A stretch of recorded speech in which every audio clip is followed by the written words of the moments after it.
Hello there, this is Yannick Mitushevich, and my muscular interaction will be focusing on the arm. Let's begin by labeling some of the muscles and the bones that can be found in the arm. It can be a bit confusing on my arm, but the bones are purple and the muscles are red.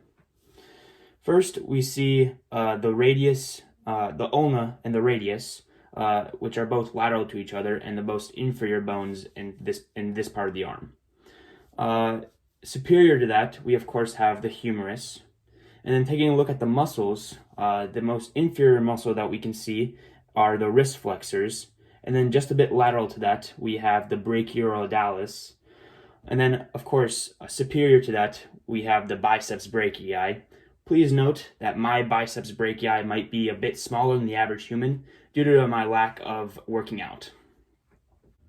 This part of the arm is in an anterior position, but looking at the posterior position of the arm, we see two different muscles.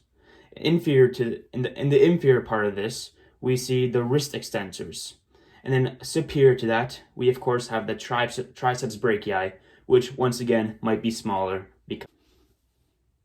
Taking a closer look at one of these muscles, which is the wrist flexors, we learn that they actually attach proximally to all three of the muscles in the arm, which include the ulna, the radius, and the humerus as well. This same can be said for the posterior side of the arm, for the wrist extensors, which cover the exact same bones. Both these wrist flexors and extensors even reach to bones that are in the hand. When talking about the brachioradialis, it mostly connects to the humerus part of the bone. The bicep connects to the ulna and the radius, and then goes to the shoulder joint.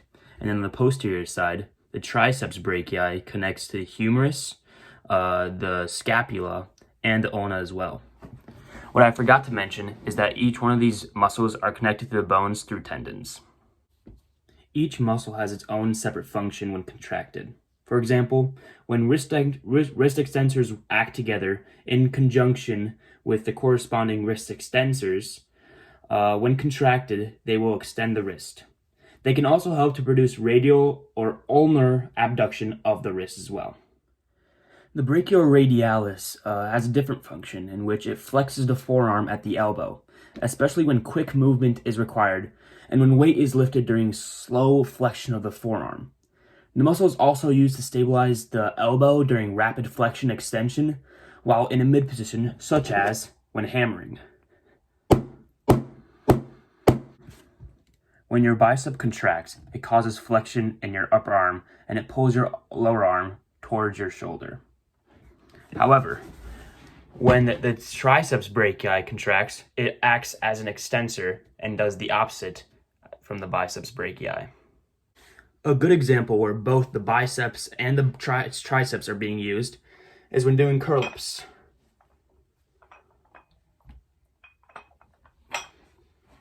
I'm not very strong though. That concludes the muscular interaction with my arm. So I'm gonna go shower now. Thanks.